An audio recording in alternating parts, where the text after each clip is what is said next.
Good afternoon, ladies and gentlemen, and welcome back to episode 47 of Tales of Tamriel. I'm Aggelos, your host, and with me, as always, she who came from the frigid air of Skyrim, Thais. How are you today? Still kind of frigid, but good. Still kind of frigid? You're out taking a walk? Yes. And it was very cold. You were bundled up pretty tight.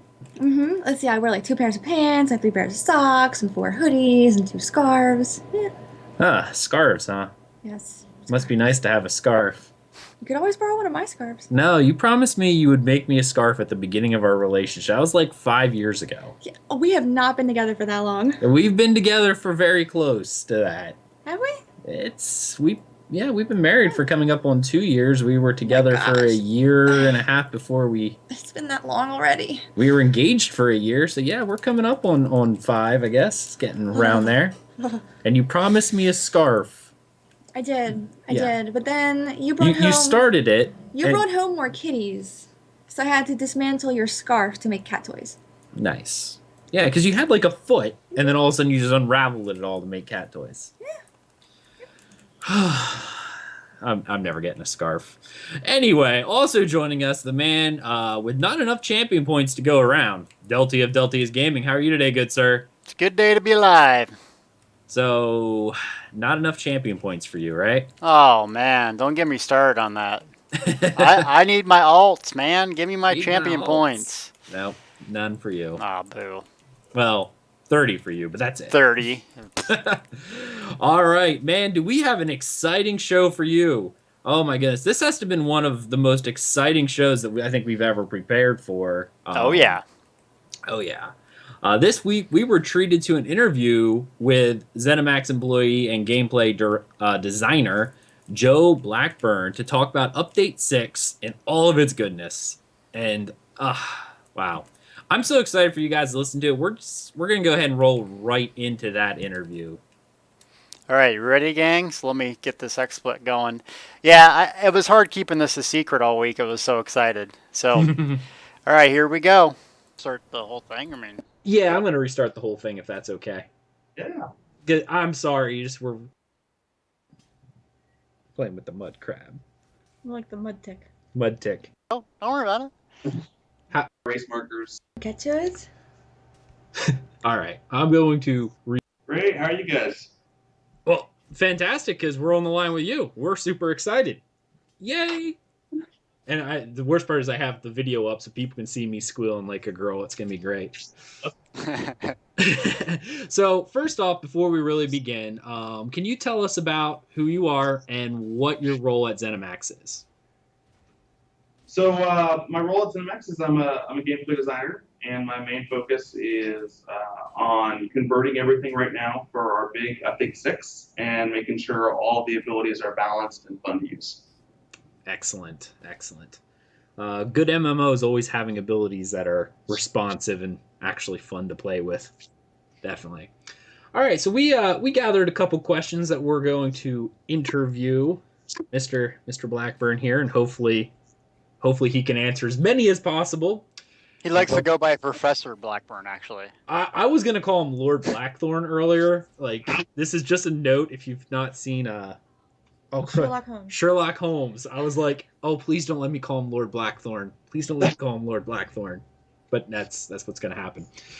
All right. Well, first off, we're going to go down the line. We have a list of questions. We'll each take turns, and you can answer to the best of your ability. We're going to start off with, I guess, classes that are changing in Update 6.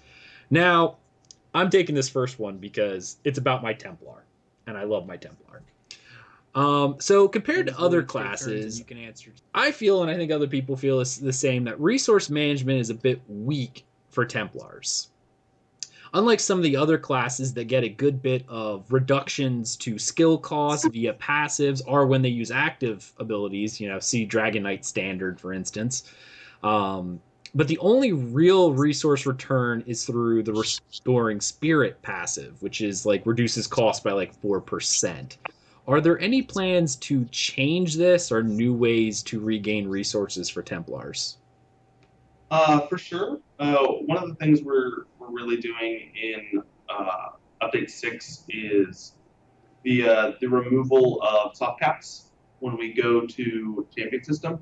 Mm-hmm. So things like Magicka Recovery and Max Magicka are all stackable to your heart's content. And then we have a bunch of ways that you can, as your class, get some new Magicka Recovery, specifically in some of the Templar lines. We looked at some of those values and said, oh, this might not quite be high enough, or they might not be scaling properly. And I think Templars are generally going to be happy with where their Magicka is at in a big 6. Excellent. Another Templar question. Other classes are becoming more and more balanced, but Templar still lacks fairly heavily in the DPS department. What changes do you have in store to change that? Sure. So I think we've said this a lot before. One of our really big goals for a big 6 is that no matter what class you pick, you feel like you can be a competent tank, DPS, or healer. And Templar has always been strong in the heals, and they've got pretty good tanking capabilities, but have always sort of lacked in the DPS standpoint. So I think we're approaching this from 2 ways. For physical DPS, we've converted a number of morphs for skills to scale off stamina and weapon power. So if you want to be a dual wield Templar, you can take something like Biting Jabs and go in there, and it'll scale off all your stats that you're already investing into. And then for our Magicka friends, Dawn's Wrath just needed a lot of love. There were some abilities in there that just weren't quite cutting it compared to the other weapon lines like Destro Staff, and then some things that Dragon Knights had to offer that sort of Templar couldn't keep up with. So you're going to see some changes to abilities. You'll also see some brand new abilities that are in place of abilities that we just thought weren't very strong in a big 5. So yeah, I think Templar should be very excited. We've got a lot coming down the pipe for you, and it's gonna be a whole new experience. You just made me incredibly happy, just so you know. Like, I'm just gonna hug this mud crab. Yay! All right, Delta, you got the next question. Yeah, I'm gonna go on my class now. We had talked before, I play all classes VR14 with every one of them, so I kind of see, the angles on what's really positive and negative. And my main is Dragon Knight Deltia tank. So I think my Dragon Knight is a little bit overpowered in a couple of respects, specifically resources and reflective scales and PvP. I think you guys know that's a problem. And I know that your premise when changing classes is not to nerf things down, but to kind of bring everything up. So my question is kind of twofold. Do you have plans on changing reflective scales? And what are the overall class changes going to look like for the Dragon Knight? Is it kind of staying the same? Because I think it's a good point right now. So yeah, there are a few things that we really weren't happy with the Dragon Knight in terms of their sheer power. We do like to bring almost everything up when we can, but as you touched, things like reflective skills were just a little out of whack, and we didn't want everyone having something that was equivalent to reflective skills. That would make Cyrodiil and some of our harder PvE content just a little bit trivial. So I think we've talked about this in the forums, but a big reflective skill change coming in is a cap on the amount of reflect that you can do for a period of time. So if you are getting absolutely bombarded in Cyrodiil, you are not going to be reflecting 20 projectiles. There's going to be a limit there on the exact amount of projectiles you can reflect. Okay. Another big one for Dragon Knights was Dragon Knight Standard is great. Everyone loves planting down the standard and being awesome for a long time, but we felt it was just a little too cheap compared to other ultimates that are able to perform sort of that same role. So the cost of Dragon Knight Standard was going to go up a little bit. But we also felt like Dragon Knight had some abilities that weren't really interesting, and they weren't shining as well as they could have. We felt like Molten Weapons was really this thing that you put on your weapon, and you sort of used it every minute, and then you forgot about it. And so we've made Molten Weapons a lot more active in Update 6. So it's something that you want to use for more of a short duration window, and you get to see its benefits right up there in your face. Speaking of Ignis weapons or the other Obsidian weapons or whatever, now I had heard some information about morphs changing, kind of being based on stamina and or magicka. Kind of you can pick, maybe split. Have you thought about changing the morphs to maybe it increases spell power, or this morph increases weapon damage? Have you talked about that at all? For sure. So we we have an interesting challenge in update 6 with removing stat caps.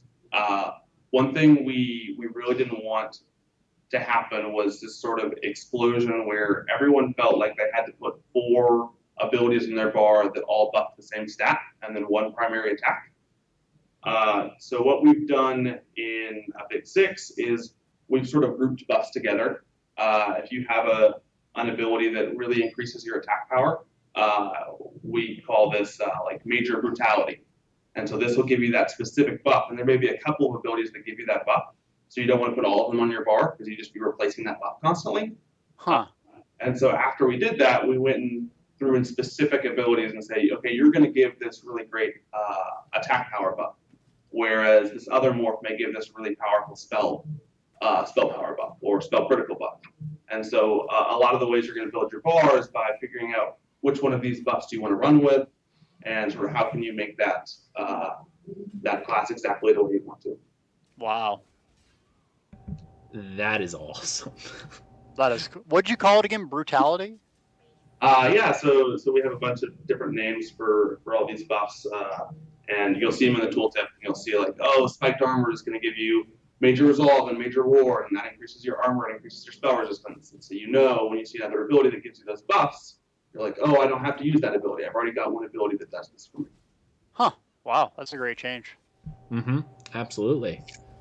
Guess we'll talk about Nightblades real quick.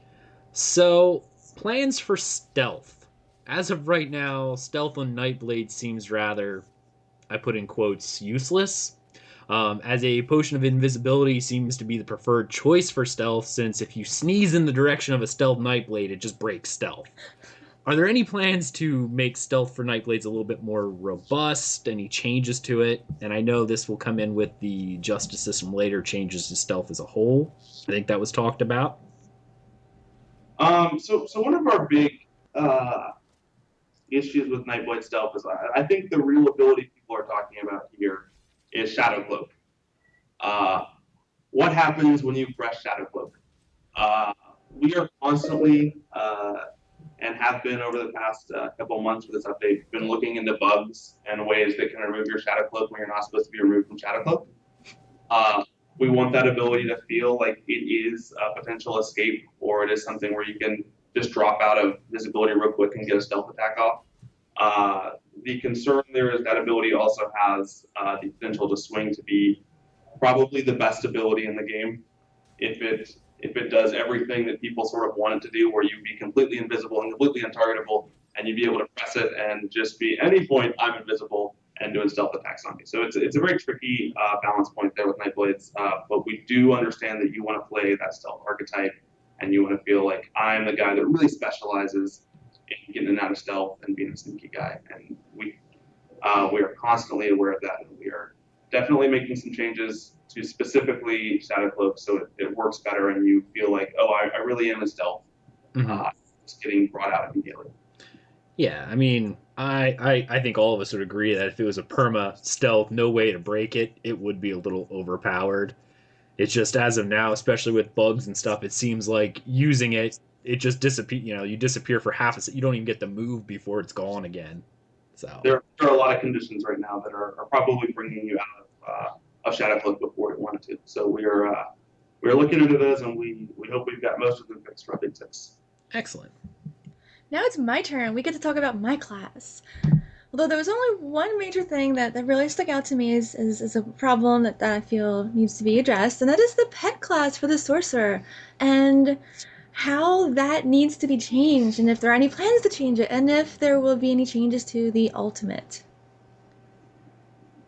So one thing we really recognized when we went and looked at the classes was we had these pets in Sorcerer, but no one really felt like they were useful. They weren't making a meaningful contribution to your damage. They weren't maybe quite as tanky as you wanted them to be. They were always sort of falling over in PvE situations. So I think two of the big changes that we've made are A, pets just do more damage, and B, pets take a lot less damage from AoEs. So if your pet isn't smart enough to move out of the fire, he'll be okay, or she'll be okay shooting those lightning bolts from far away. The other thing we wanted to do is really add some interesting synergy with your pets. So in Update 6, there's a new morph of Daedric Curse called Daedric Prey. And what this does is you put it on a target, and that target takes increased damage from your pets. It has really great synergy with the morph Conjure Ward, where you put wards on your pets and they do more damage. We are seeing right now great success with pet builds. Actually, internally, they are way too powerful right now. So we are monitoring that, but we definitely want, by the time Update 6 to come out, that you can feel like I can play the pet person. I can have these buddies walking around the battlefield, destroying people. And it's fun, enjoyable experience. Okay. Wow. Sorcerers. I'm so excited. That means I can use Pookie again. No, Pookie. Can we change the singing? No, the singing has to stay. All right. I guess we'll move into skill lines now. Some questions. Delty, I think you want to grab that one of those. Yeah, sure. But before that, as a mid-maxer, is there any plans to basically have like a training or a test dummy? Because right now, basically as a guild, we have to go to Spindle Clutch and fight the gargoyle for 60 seconds to get a good parse. Or have you looked into any way to make it so mid-maxers can really test DPS accurately? It's something that we're always concerned about. I know I see videos sometimes of people claiming they have this crazy build that does all this damage, and they demonstrate it by shooting a giant in the rift or something. Yeah. 3 seconds. Like, I'm not sure that's quite a valid test. We've got a lot on our plate right now, but it is definitely something we are looking into. Okay, cool. So one close to my heart is Werewolf, and I think I gave a bit of negative feedback in the past before the changes came out. And right now, I think Werewolf is a little bit too overpowered. All my characters are Werewolf because I don't use them to transform, and I just get a 15% damage or a stamina bonus. So I'm not really taking the benefit. So my question is, are you looking into revamping Werewolf and/or Vampire? Are you thinking they're in good places right now? I think we're relatively happy with the overall skills and abilities both those lines have. I think it's with those specifically, they just need some number tweaks. The werewolf passives specifically that you just get for having the ultimate slotted feel a lot like another flawless Dawnbringer, where you're not really using the ult for its power, you're using it for the benefits that it has. And so that's something we're definitely aware of and looking into. We want players that go into werewolf to do it because they want to be a werewolf and not because it just lets them be a better human than everyone else. Okay. Well, that's why I use it, because I'm going to try to find anything to make my character better. Sure. I totally understand where you're coming from. All right, cool. I know we had a question about finishers for all classes. It seems like certain classes have skills that just work as, I guess, what finishers or execution skills, but not all of them. Like specifically Templar. I mean, biting jabs gives you 70% extra, but extra crit. Yeah. Does Dragonite have it? I don't think they do either, do they? Of course not. We need a buff. We need like a 50%. Are there plans to add some sort of executability, I guess I should say, for all classes? For sure. The 2 classes you talked about specifically, there is a morph of the new molten weapons that allows you to do more damage to enemies that have low health. Oh, yeah! Nice. Yes. It's a good burst there. And then Templars are getting a completely new skill in the Dawn's Wrath line that is a sort of beam style execute. Oh. Whoa. Yay. Wow. And beam some people to death. That's sick. I feel like this is just a perfect drop mic moment and walk off stage just because. We got a lot more questions. Come on, keep it going. All right, go ahead. Okay. Are there any plans for weapon skill ultimates? We are internally and externally, we know there is a huge desire for weapon ultimates. It is something we are always interested in. I would not expect them with 1.6, but yes, it is something we are looking at and looking at how we can get those for the game, because we know people want to be able to play that more martial guy that is less magic-y, and a lot of our ultimates right now feel they're very high magic, and you maybe want to play the guy with the axe. I have so many ideas for like sorcerer ultimates for like the staffs.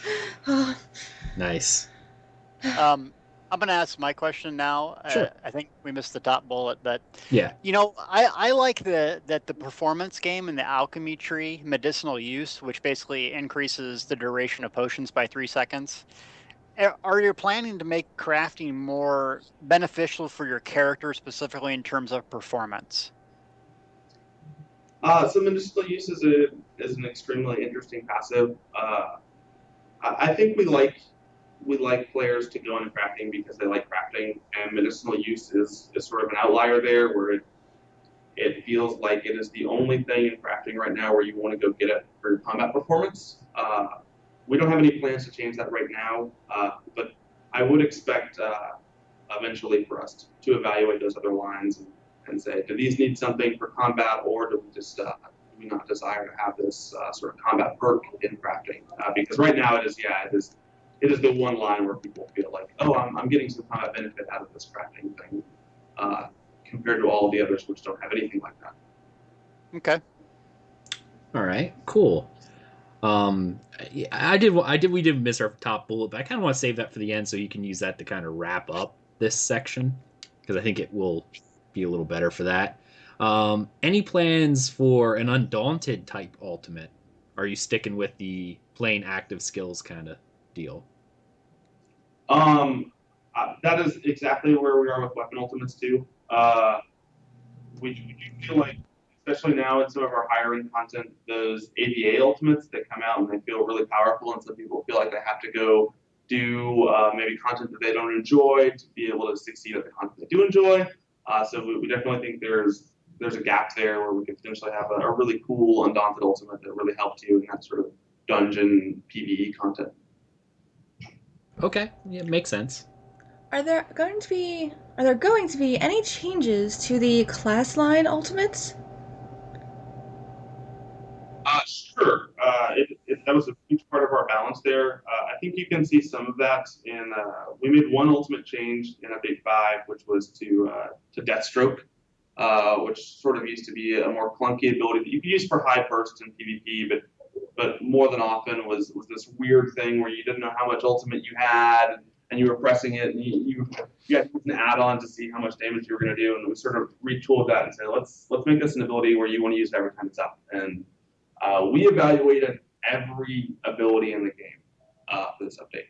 So there was not one ability that we did not sit down and talk about and say, is this where it needs to be? And so all the ultimates got hit. I think specifically when we were talking about pet builds and sort builds, the Atronach had maybe one of the worst synergies in the game, where it comes up there and it asks you if you want to power up the Atronach, and you never want to press it, but you always accidentally end up pressing it, and Then you die.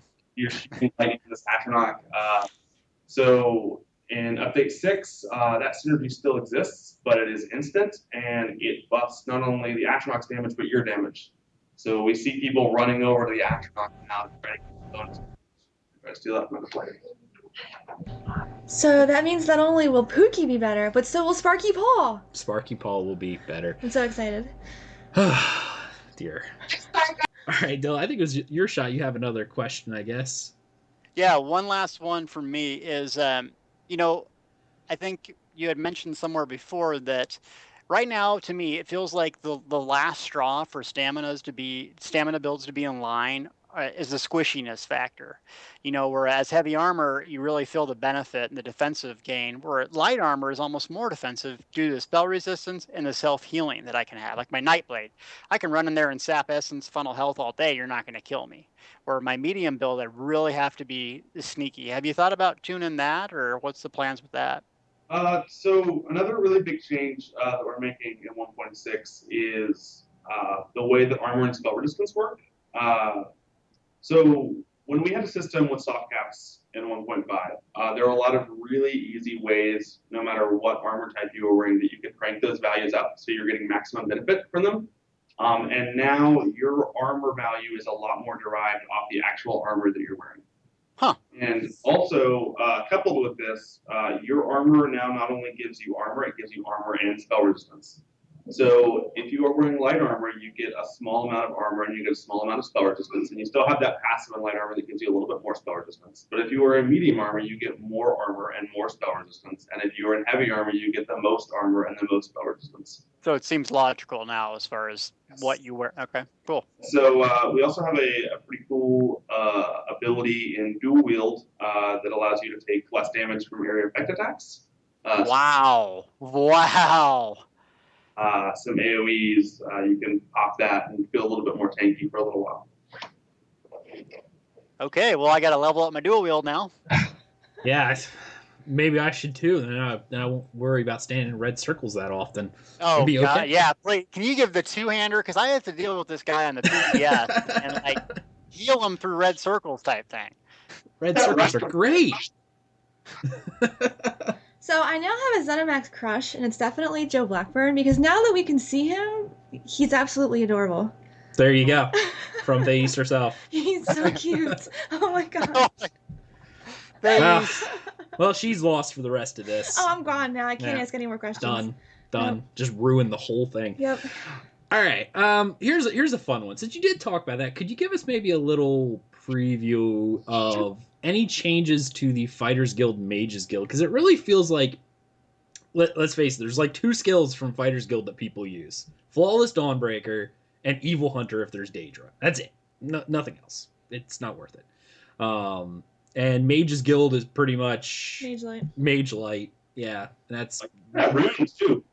People love that rune, popping things up over and over. Yeah. if you need some CC, you got some. Yeah, no one touches Meteor. I look at people who put Meteor on the bar. I'm like, no. So yeah, we evaluated those lines just like the rest. I think earlier we talked about sort of these buff categories that are going in. We put a lot of buffs into both those lines. So things like Entropy and Evil Hunter sort of have new ways they can interact with your builds. And then we looked at a bunch of abilities and said, how can I want to use Circle of Protection when there's not Daedra around? Is there a spot for that? And I said, yes. And so there's cool ways you can bring these abilities in and use them like you haven't used them before. And then specifically talking about Meteor, like that got a pass just like all the rest of the ultimates. And so we're seeing a lot of Shooting Star right now. And it feels like a really cool ultimate that sort of has its own niche in the game. Okay.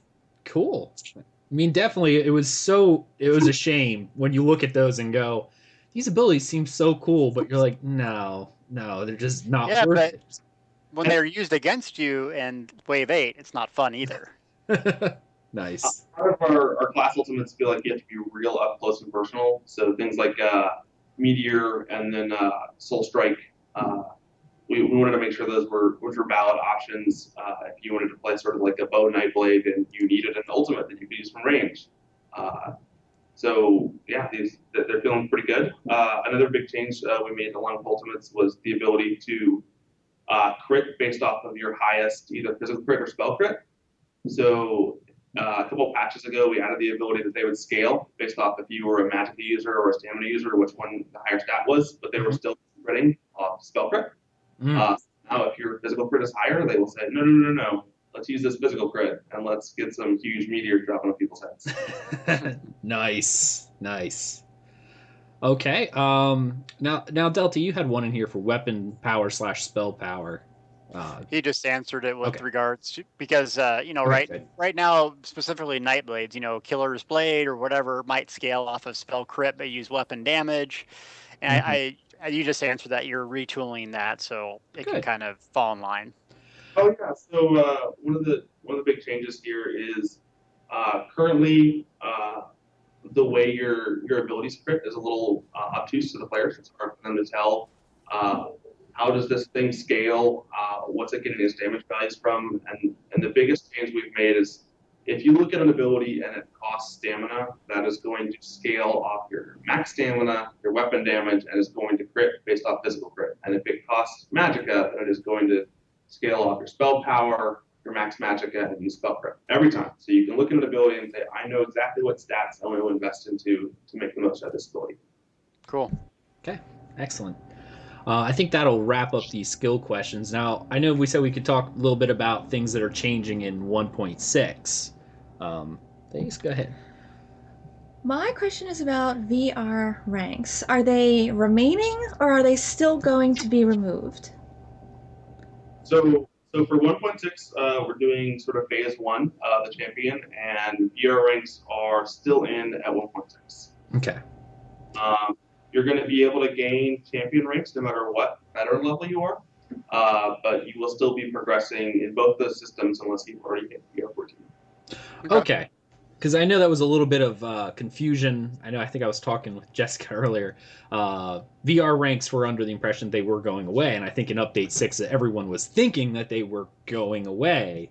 And then I know there were some questions from some people who listen to our show were asking us questions like, well, if they go away, when do we start earning VR, our champion ranks? It'll be nice to know that in Update 6 you'll be earning both along the way. Update 6, I mean, as far as champion is concerned, you'll be there, you'll get some champion points, you'll be spending champion points, you're going to be unlocking cool champion abilities. It's going to be great. Excellent. So excited. Deltia? Yeah.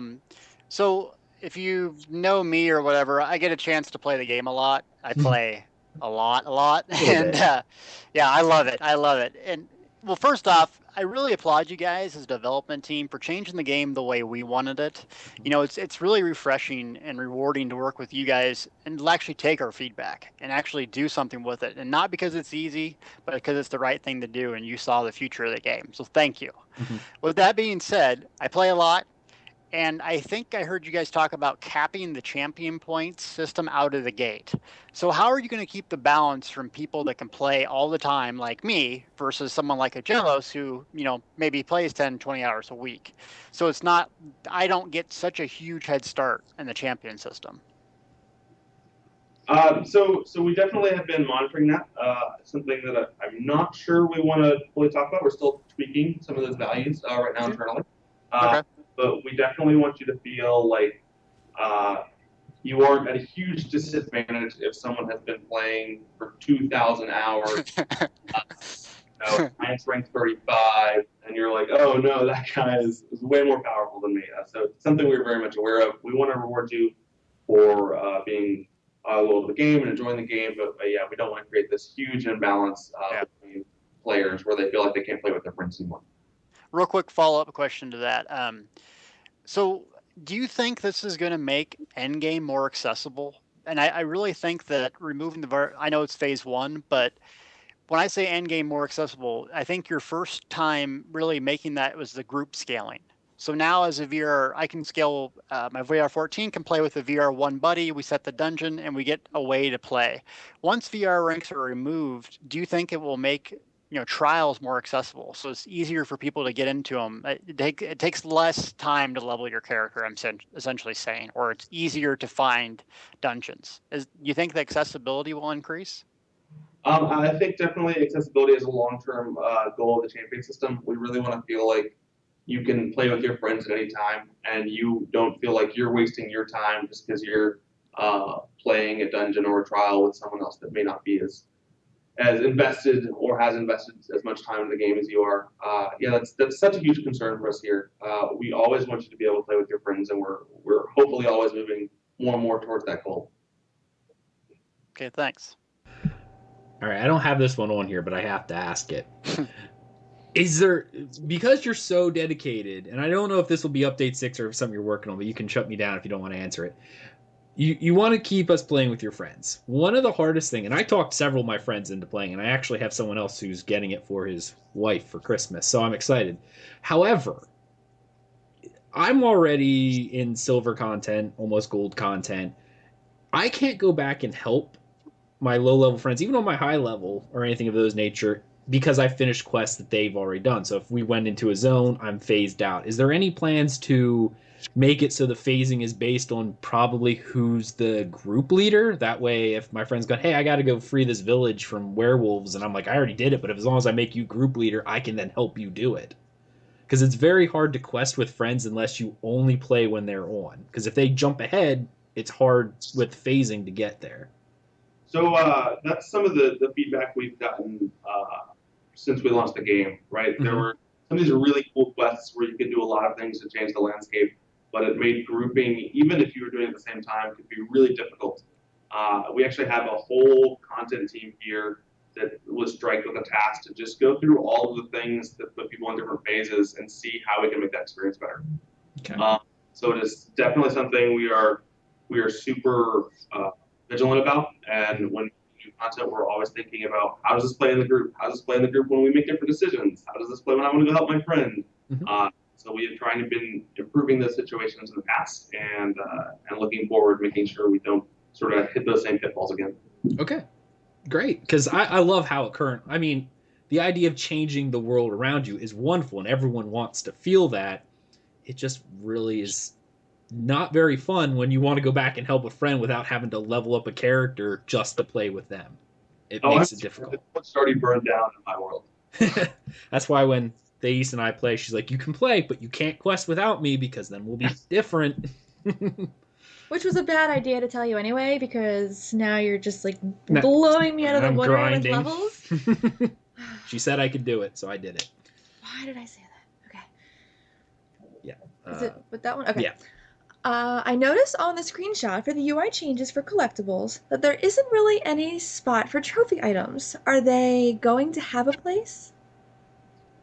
So the systems team has been rolling out that whole system with all the collectible system that has different categories for different things.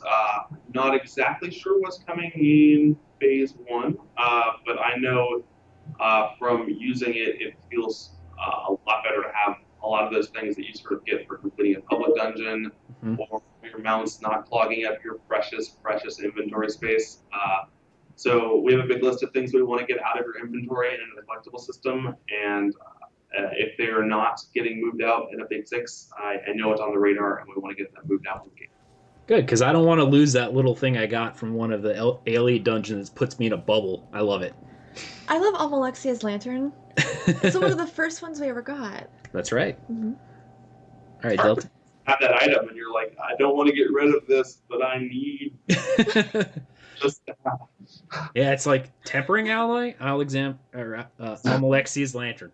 Screw tempering alloy. Tempering Throw alloy it away. just goes. Last question I have is about animation canceling, or weaving, what I call. I really like it, and I think it adds a new dimension to the game with timing. I actually really like it now that I understand it and can implement it. The question is basically, is it intended, or are you looking at removing it, or what's going on with animation canceling? So animation canceling is part a consequence of sort of trying to get our abilities to feel incredibly reactive, like you can use them whenever you want. We never want you to feel like I'm trying to press this ability, but I can't. And so that allows some highly skilled players to maybe be able to press abilities faster than other players. They sort of know exactly the millisecond when they can press the next ability, and they're playing at a really highly efficient rate. We don't necessarily want to change the game that players are used to and players enjoy, where players can sort of feel this, like, I'm really good at this system and I can really min-max it. But we do want to add some opportunities for players that maybe don't enjoy that or aren't as great at hitting the ability at the right time or have high latency so they can be successful. So we've been looking at builds that you can build that maybe if you're in a high latency environment, animation canceling is not that important to you. Or you're getting your primary DPS not from just weaving in those light attacks, but from your abilities and sort of the how you're using your abilities or the order you're using your abilities, and not necessarily how fast you're using them. If that makes sense. Yeah, perfect. I've thought about animation canceling for a long time. I bet. I love it. I think it's fun, and it adds a whole new. I mean, you'll see me in Grotwood just using impulse and light attack, just practicing it, and it's muscle memory. I think it's fun. Yeah, but he does have a point specifically with high latency people, such as Thais and I with DSL. I can get going, but if my latency's pretty high, I notice I miss because it's not catching. So I don't use it at all. It's not something that's in my brain when I'm DPSing because I'm a horrible DPS. So when I'm like spamming buttons, I'm hoping that something is hitting. I hope someone somewhere is doing something. Someone's taking damage in this room somewhere. All right, we got some dungeon trials questions. I guess we'll each Deltia, I'm gonna let you have the last two. Okay. because I want to move ahead because I don't want to keep Joe forever here. So we'll rush through this. We're going to keep him trapped in that room. We're going to keep him trapped forever. With the introduction of the champion system, players will be able to receive passives that make their characters stronger over time through like normal alternate advancement systems. Now, I'm assuming there will be some sort of champion rank or something along those lines to denote the power level of players. How are you going to introduce new content that denotes that same power level? Before, it was veteran ranks. You know, you released Veteran Crypt of Hearts at VR12. There was a power gap that you could see the difference. At 14, it was City of Ash. But with veteran ranks supposedly going away or not being added anymore, but people continuing to get champion points and champion ranks, how are you going to show which is the harder content? So showing may not be the best way that we can sort of describe now, because right now we still do have the veteran rank system. So right now when you're playing a game, you'll still be able to see exactly what veteran rank a mob is. And then you can sort of sign yourself up for harder challenges by doing a hard mode trial or a hard mode Dragon Star. And so you sort of know I'm getting myself into a thicker situation.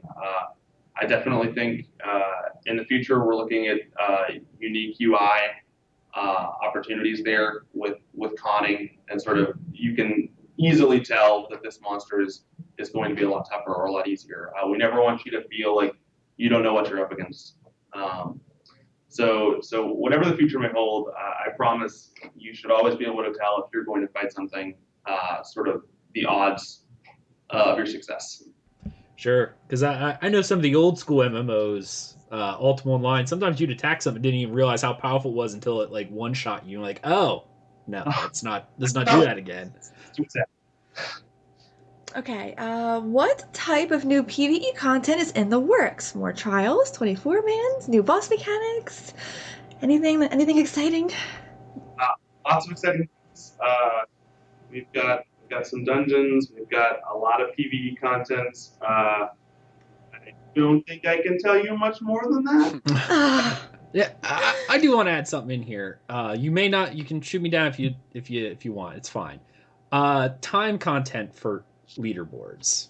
Do you guys have plans to move away, or at least add a different type than time content?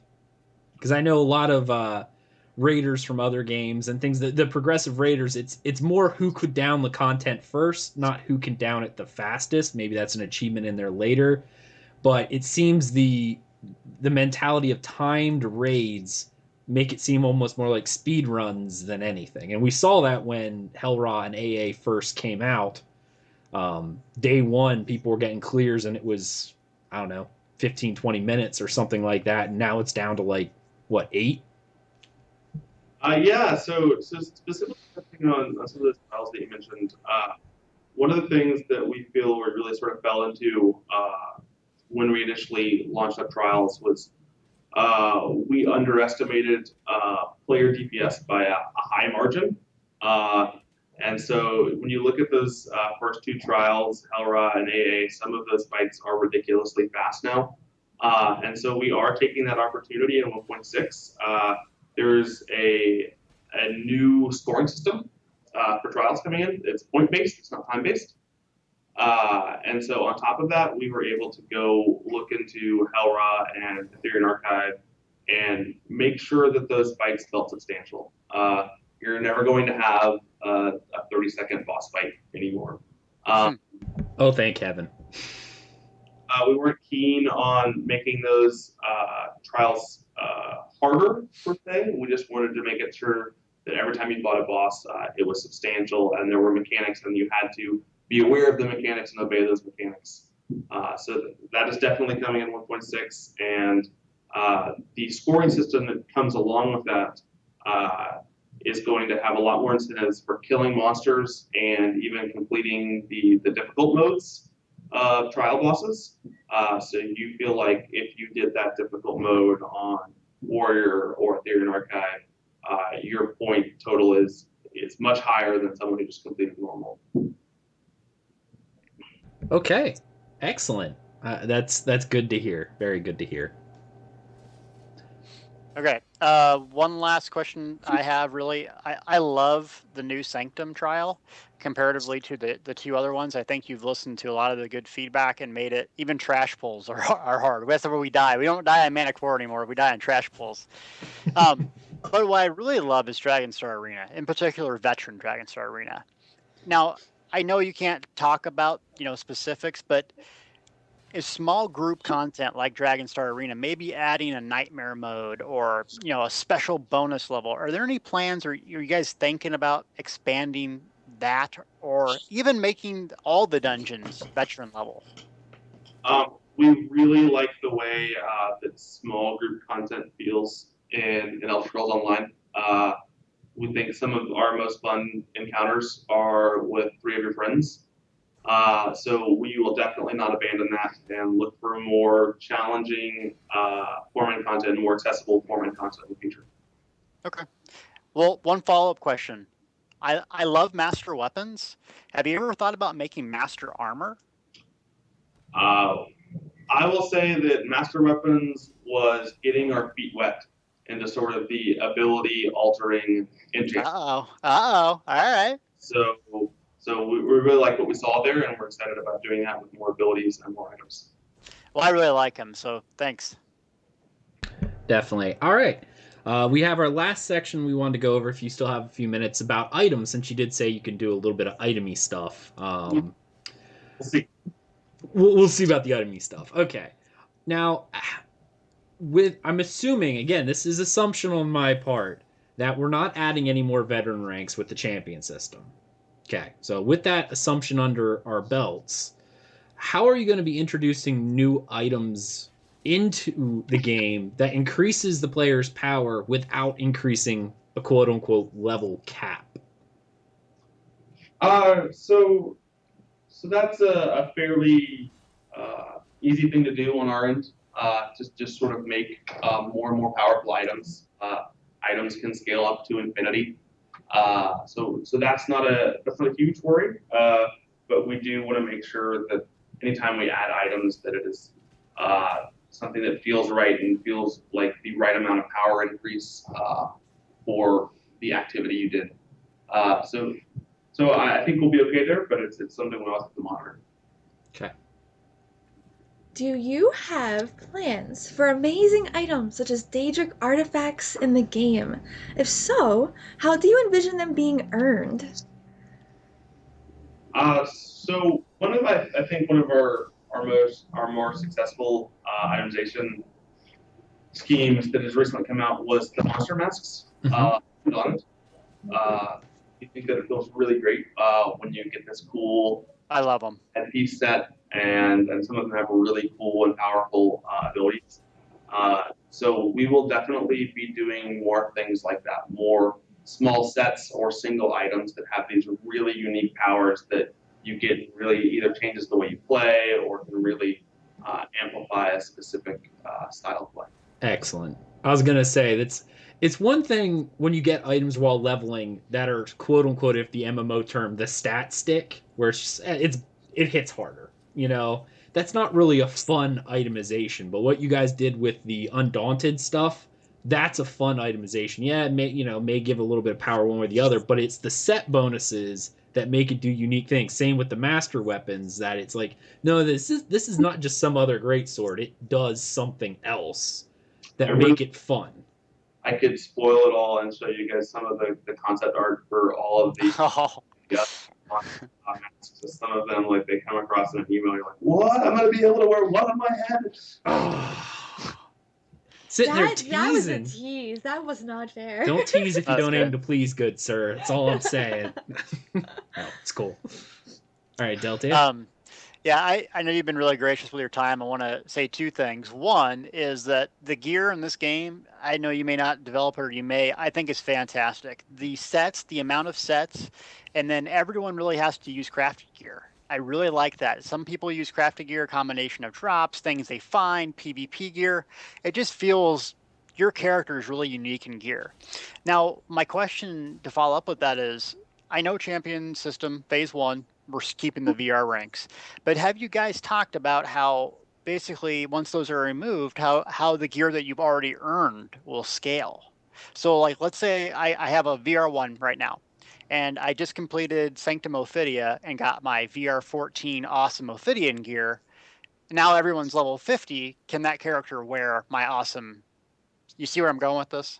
I can tell you the reason that we are cautious about rolling out Champion and not trying to rush into it is because we want to make sure when we do some of the more expanded system changes, we do them correctly, and we don't want to sort of give you a situation where you feel like you put all this time investment into the game and now it's all worthless, or it just doesn't feel right anymore. So when we keep moving forward with Champion, we are going to be thinking a lot on these decisions and sort of how they impact new players and old players, because it's very important. Absolutely. Let's see here. Here's something that 1 more, so make it a good one. We got one more. Crud. No, we got like 3. Which do we want? We got the gear treadmill, crafting, or redoing traits. Which do we want? I like the Do traits. Traits? I like traits. All right. Traits are fantastic on items and weapons and stuff like that. However, sometimes you get a drop that it's just a terrible trait. Like Footmen's. Yeah. Is there a way, or do you guys have plans of maybe introducing a way that high-end crafters would be able to change those traits out to give crafters a way of going, oh, you got a bad item. It's okay. I can replace that that impenetrable head with an infused for you. I definitely think there's been some discussion internally about traits. We know that it can feel sort of weird when you finally get this piece that you're looking forever for, and it's like, it's well fitted. Yeah, or better yet, VR14 with expiration. That's a favorite. So I think we do want to keep adding more ways that you can customize your gear, and we know people really want to customize traits. And the other prong effect of that is looking at traits and saying, is this trait appropriate for the game? Is this adding anything meaningful to the game? Is there something more beneficial we can have here? Because we always want you to be excited about the item that you're getting. Sure. Absolutely. All right. Well, guys, thank you so much to Joe for coming out and doing this interview with us, man. We really appreciate it. Yeah, thanks a lot. This has been amazing. Oh my gosh. Yeah. This is really cool. The dream come true for us. We're like, yay!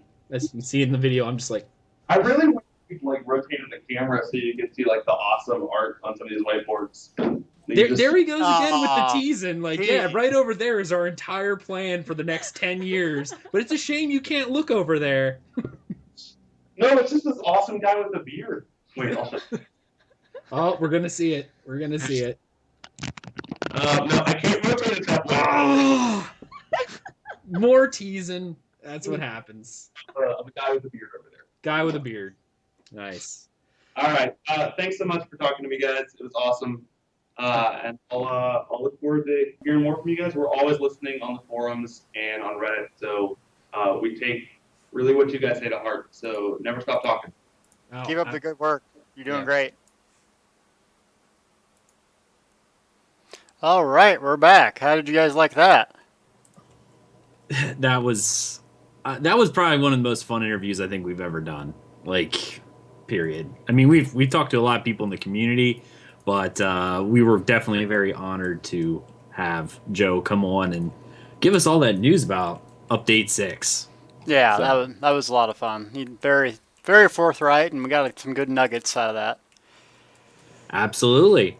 All right, guys, we're going to go ahead and move on to our game news section for the week, talking about what news came out about the Elder Scrolls Online for this week. And figures my Firefox decides to crash itself. I know first up, stop plugin. Don't ask me again, stop plugin. I don't care. All right, first up for news. Another Bethesda Store item came out, which is actually kind of cool. It is a Shrine of Malacath. Yeah. For any of you orcs out there who like Malacath, they actually have another statue on the Bethesda Store. It looks like the image from Skyrim. Yeah, the statue you find in Skyrim. It is not set to ship until second quarter of 2015, so probably in the summer-ish areas. Again, this is a deposit-only item, so for right now, it's put a $100 deposit down on it, and then you pay the rest when it gets closer to shipping. Retail price for the statue is about $200. Yay! Delta, you see the Shrine of Malacath? Yeah, I think I pre-ordered one, and I got like something in the mail about my deposit.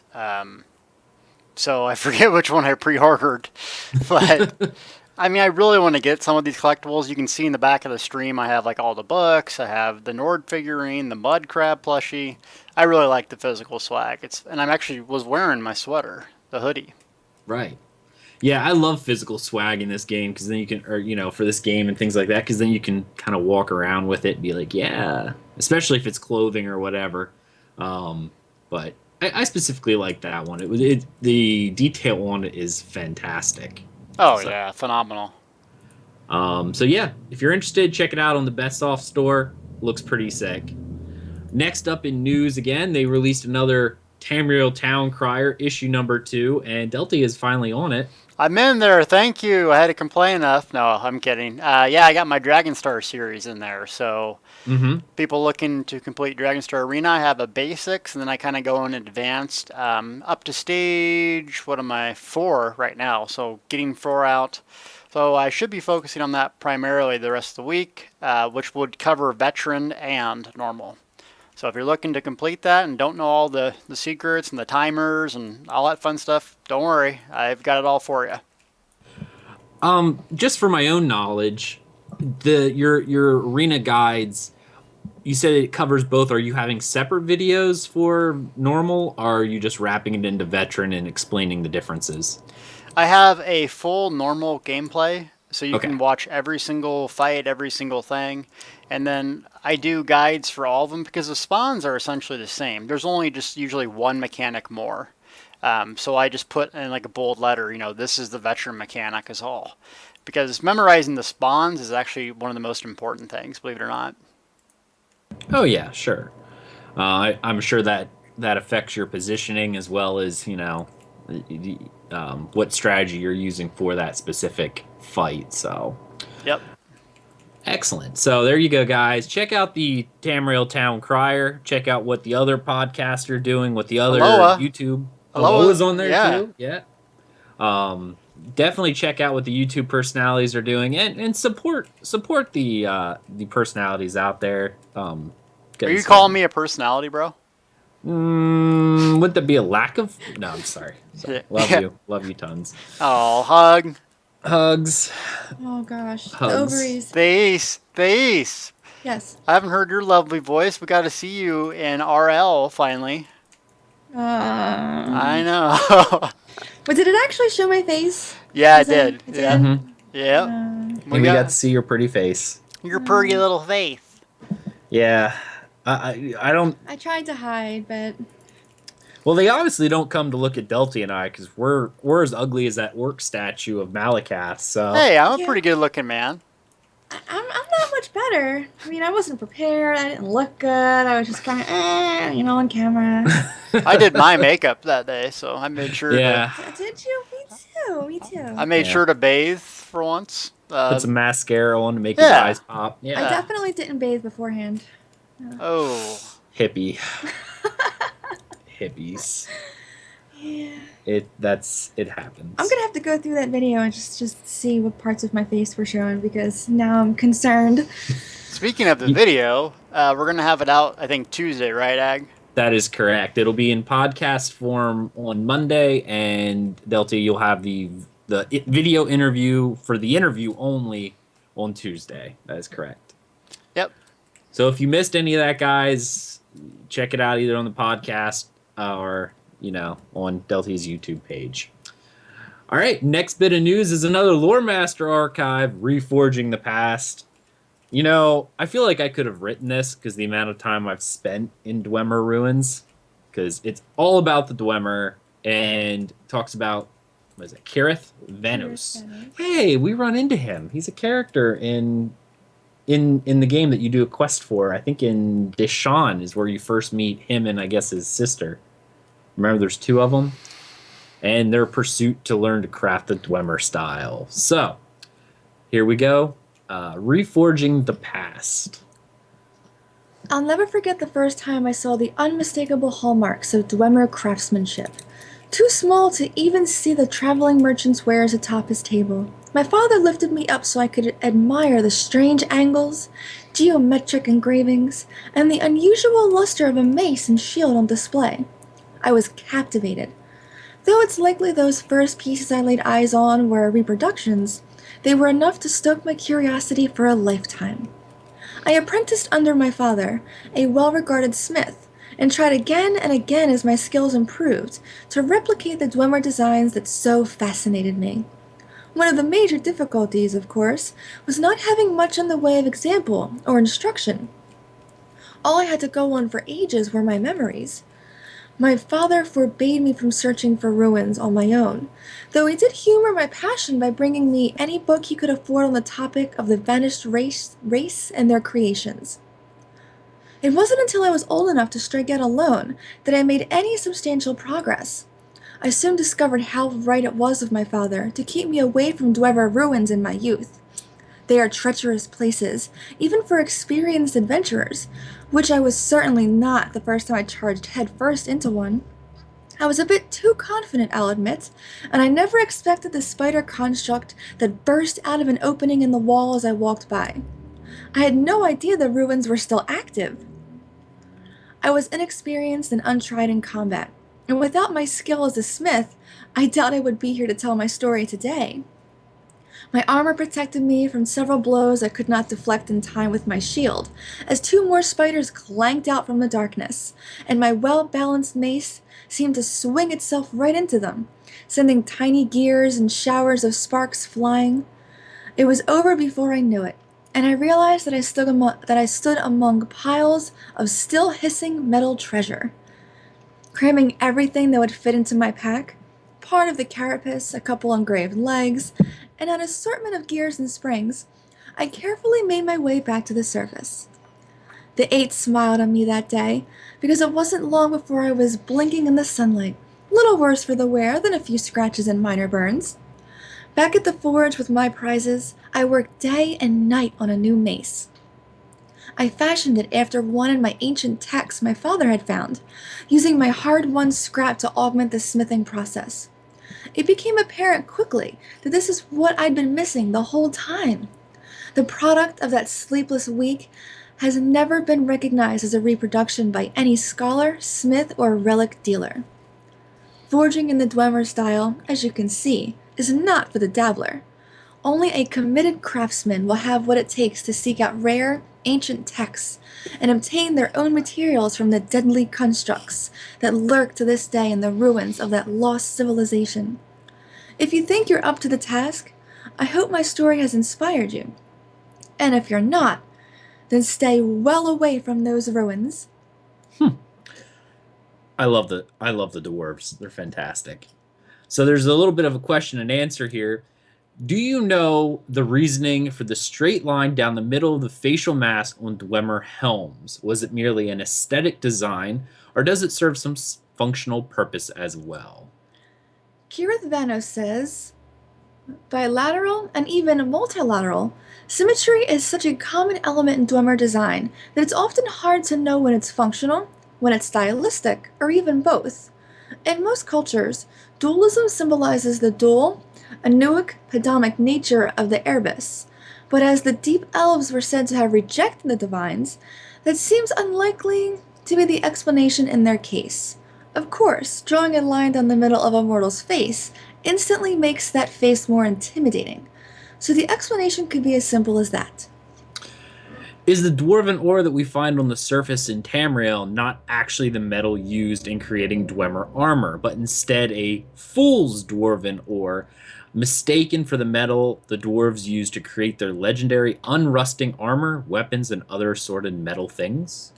Common so-called dwarven ore is, in fact, given that name because of its resemblance to the metal forged for the long-lost Dwemer. As a metallurgist, I can tell you that while dwarven ore is a tough substance indeed, it is not nearly as durable as actual metal harvested from actual Dwemer devices. That's why forging in the Dwemer style requires actual Dwemer metal as a material. Good Vanos. I wonder, what initially drove you to study Dwemer armor? Something about the simple, geometric elegance of Dwemer design spoke to my inner need for structure and organization. The Deep Elves might have been unholy heretics, but by the Eight they understood the importance of doing a thing right.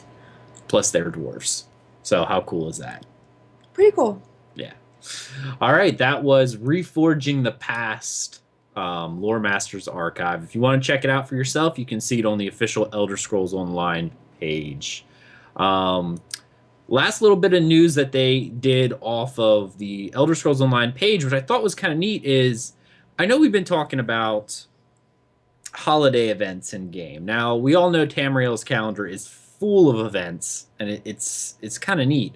But we're not actually going to do any kind of Christmas events or anything of that nature. But what the developers are doing, and this looks like one of the first ones that I saw in game, was a little contest where it was kind of like a hide and seek, I guess. Do you know what that word is?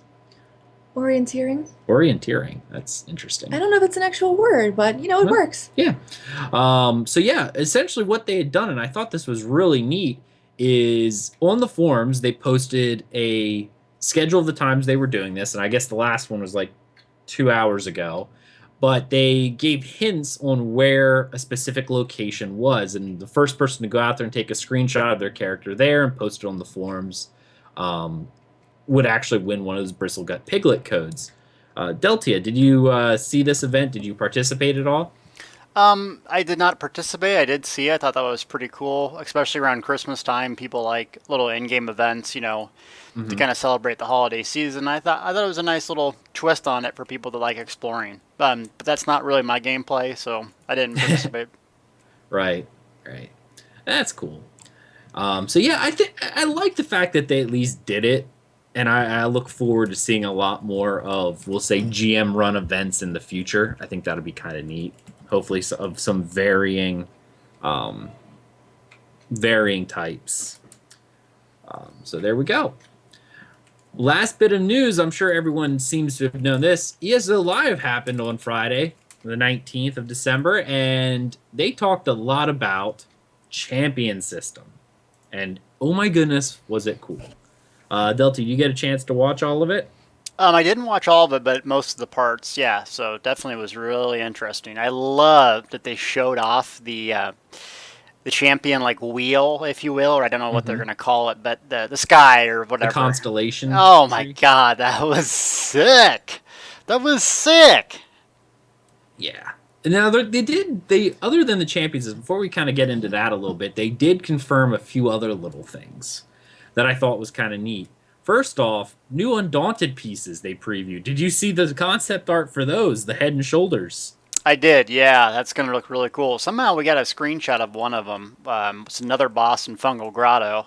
I don't know how we got that, but it'll be interesting to see how they expand on it. I mean, personally, most of them are really tanky, and I really haven't found, DPS-wise, I really haven't found much use for them besides the meteor set that procs, the meteors on dots. So hopefully they'll make it a more interesting piece. And I think when people get geared, like the top-end gear with, Fallible Aether, 5 pieces of that, or maybe 2 pieces of it, it might be some new of the best in slot. But right now I just don't think it's best in slot, most of it. So it's cool. I got all of them, and I love the procs. But I really like that they're going to expand on that and possibly master weapons or armor or make legendary gear. It's really cool. Random off topic, and this is not at all confirmed, but when housing does come out, I hope they allow us to make armor racks, because I just want to put these armor sets that I'm not using on armor racks, because that's awesome. Yeah. You know what I mean? Just you'd be able to go into your house and you'd be able to put the arm, there you go. It's like a bust, and you could put the helm and the shoulder on it and go, yeah, I got that. You know what I mean? Oh, yeah. I mean, that's long time away, but I mean, Especially the That's on my master wish weapons. list. Yeah, the It's on my master wish weapons I list. don't use because the traits suck. Yeah, it would be nice to display them. Yeah, just hang them up on the wall. Yep, there you go. Something to do. All right, so for all the provisioners out there, VR10 recipes are a thing in Update 6. So, yay for that. So, we still don't know much about the provisioning update. I'd really like to get a hold of someone at ZOS and kind of sit down and talk about provisioning update, because that's something kind of near and dear to my heart, because I love cooking. And Thais, I know you like the provisioning as it is now, right? I do, except for the fact that I am extremely unlucky, so whenever I open bags or boxes, I always get grapes. It's the only thing I get. And beans, kava beans. Yeah, kava beans and conco. I think the major problem with cooking it wouldn't be a big deal if drinks were actually usable. No, I thought you use drinks, don't you? No. Oh. No. I do if I had nothing else, Oh. but the stat regeneration isn't near as good as raw stats, so no one uses drinks for anything. That's why when you get the grapes and stuff, it's such a crud kind of moment, because you can't use them to make money, because the only people who actually use grapes are when they're leveling up their provisioning. I'm not going to be able to speak anymore from blushing because of Velociraptor 2000 in chat. Wow. He's in love with your lady. Or She, I guess. Because she's in love with Joe Blackburn, so she doesn't even love me anymore. No. So good luck to you, sir. Yeah. So that's gone. But yeah, so new updated VR10 recipes will be coming in VR set or in Update 6, so we'll get a chance to play with that. Hrothgar has been confirmed to be the next zone that will be released, but we do not have an ETA on that. So Hrothgar is the next zone, which I know is a solo PvE zone, as they say, or questing zone. Solo yellow. Yeah, so for those of you who are looking for a new trial, I doubt it's coming in Hrothgar, because the entire zone is dedicated to, it's a standard leveling zone. So it may be a public dungeon, there may be a normal 4-man dungeon and a veteran counterpart, I'm sure, but the rest of it's going to be solo questing zone, so it's not going to be another adventure zone. Murkmire has not been confirmed for update, or any updates going forward that I know of yet. Hrothgar is not coming in Update 6, I want to stress that, but they did confirm it's the next one coming up. So, Thais, what is the one that you pointed out that you're really kind of excited? Actually, you know what? We're going to hold that one, because that's part of the champion system, so I don't want to pull into that yet. Sorry. I know. It's so exciting. I know, and I'm going to make you wait on that. That's not fair. AoE caps are changing to 60 targets. The first 6 people who get hit by an AoE, this is a damage AoE, by the way, take 100% of the damage. The next 24 take 50%, and the last 30 take 25% of the total damage. This does not affect healing, however. Healing still only hits 6 targets. This is part of the reason why they want to keep the same number of healers in a group. Deltia, what do you think about the AoE cap change? It's going to have a major impact on the game, both PvE, PvP. Dragon Knight buff, I consider this. Really just got to play with it and see what it really feels like. I mean, because Dragon Star Arena for PvE, there is usually more than 6 targets, and it'd be beneficial. For PvP, I think they're trying to disincentivize the AoE Zerg spam thing.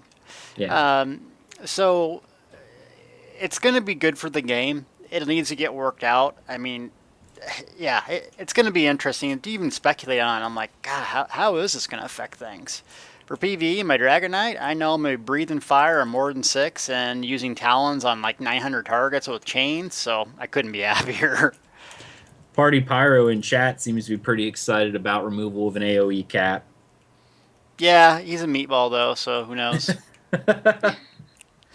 Yeah, I'm excited about it, because it is a good way of making AoEs viable, especially in PvP, because as they were saying, because it only hit 6 targets, it was actually more beneficial when AoEs were going out to stack up, which is the complete opposite of what an AoE is supposed to do, because only 6 people would get Right, and then you could just spam heals on top of the Zerg group and keep everyone healed. Because your heals can hit 12, your damage can only hit 6. So if you're in a group of more than 12 people, basically it doesn't go to the same 6 people. It's random. So if you stack and whack type thing, you could basically insta kill anyone and they had no defense to it, which is what PvP is right now. So not very fun.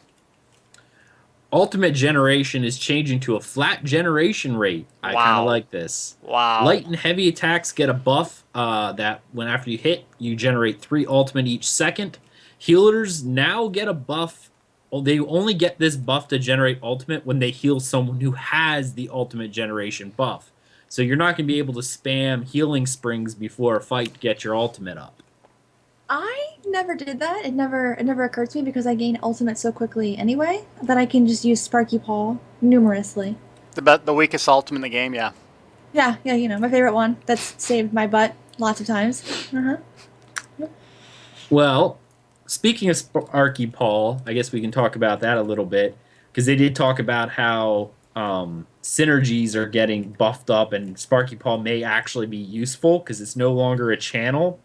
And I think Sparky Paw gets it's a damage buff for both him and the person who does the synergy. Oh, so that means that Sparky Paw might not be so useless. Hey, Deltia. And for anyone who doesn't know, Sparky Paw is her cute name for a storm metronome. Yeah, the Storm Metronome. The worst ability in the game. I just realized that, we're talking about Sparky Paw like crazy. I'm like, I bet you any new people have no idea what creation you're talking about. Or Pookie. Or Pookie. Yeah. Yep. She names all of her sorcerer pets. Yep. Next up, buff, debuff, consolidation, and no soft caps. Well, hold on, real quick. The change to ultimate generation is probably the most significant, along with what we're going to talk about next. I mean, currently, right now, the whole ultimate generation is kind of hard to understand, but really it comes down to how much HP the target has and how often you crit and how hard you hit. So the meta is basically get as much ultimate you can with crit. So people use like 70% crit, use a spell pot potion, boom, they're rocking almost 100% crit. You can drop ultimates one after another. When this happens, it's going to be really interesting to see how people are generating ultimate efficiently. Like those old abilities like Carve, it's getting changed. And then how do tanks generate ultimate? Because remember, you have to light attack now. So the current meta is basically never attack as a tank. Now you're going to have to like weave in a light attack here and there. It's going to be really cool to see how that plays out. And think about it. Is it weighted now the most valuable trait? Mm-hmm. It's big changes. Oh, yeah, because they base this off of people swinging once every second, but weighted reduces your swing cast speed, so you'll be able to actually swing faster than that. Crit now is no longer affects the amount of ultimate you get, so does precise really matter as much other than for damage? I mean, for ultimate generation, crit doesn't matter anymore. So a lot of how we're going to generate ultimate, I think, going forward is a lot different, but I personally think it's something good going forward as a whole, because now you'll be able to predict fairly accurately how quickly you can gain ultimate. Because based on that, if you get 3 ultimate every second, I can then drop a Nova every 240 seconds. So yeah, there's going to be other factors in that, but what this really does is it brings the Dragon Knight in line with other classes, specifically because it's just so easy to build ultimate with dots from the Dragon Knight class that I can just, because it's based off a crit, right? So if you have 3 dots going, boom, boom, boom, everything's ticking, plus a direct damage ability, it's going to really bring things in line. I think it's a good change. It really will change a lot of how the meta and gearing goes. So it'll be interesting to see how this affects game. Right, definitely. Speaking of different ways of things affecting games, and I actually like this change as well. I thought this was fantastic and will actually provide a lot of diversity with builds, is the buff debuff consolidation. For those who don't know what this actually is, they are now adding to each ability, you will see buffs you gain called major and minor buffs. So let's say, for instance, one of your Dragon Knight buffs, because those are the ones that are easiest to do, will drop a major mitigation. Before, how the game worked was you pretty much stacked abilities that gave you mitigation, and they all stacked upon one another. So, like, during a big AoE, everyone would just drop all their mitigation, and it would all stack to make it so that you had a lot of mitigation. They are now changing it that when people drop a buff and you get major mitigation, you can then do an ability that also causes major mitigation, but it doesn't stack with itself. It simply refreshes the duration of the major mitigation buff and gives you the benefits of whichever spell you were using. So I guess do we have some? I know spiked armor is one of them. Yeah. I'm trying to think of another defensive one that we could couple with it. The combination that we talked about with the developers were spiked armor for the Dragon Knight, which pumps your armor, and then also immovable. So essentially what you could do is you could use a magic-based ability, pump your armor, but yet get the unCCable effect of immovable. So there's going to be a lot more combinations of abilities. Yeah, because now what would happen is if you drop spike armor, you would get the bonus armor and the major mitigation for so many seconds. If you then went and hit unmovable, it would wipe out your spiked armor, refresh your mitigation, and then give you the unCCable effect. So you're not going to be able to stack a bunch of buffs anymore, but it will allow you to pick and choose when you're building your bar out, going, okay, this ability right here, I got spiked armor, gives me mitigation. And then you look over at, for instance, the unmovable and go, I don't need that anymore because spiked armor already gives me that major mitigation. So which would I rather have, the unCCable or the more armor? And you can make your choices based on that. But it then will free up your bar for other stuff that you may need, other major buffs such as damage buffs, healing buffs, whatever kind of buffs that you feel you need for your particular play style. I like this change. Thais, we haven't heard from you. What do you think about the major minor buff thing? I play differently than you and Deltia do, so I never really paid attention to all the soft caps. Mm-hmm. You were telling me to get that add-on, that monitor and everything, and told me when I was close, and I always said no. That I don't care what my caps are at. I'm hijacking your PC one day. I don't mind how my character is. I will get stats as I get them. I'm not worried about it. So it doesn't affect me as much because I'm not a min-maxer. Mm-hmm. So I don't really foresee that much of a change for me personally, because I'll still just equip gear, see how it goes. What about the ability debuff thing, where one ability will give you a major mitigation or major damage, and another ability will also give you major? So let's just say, for instance, The new buff system. Yeah. That I think is really cool, though.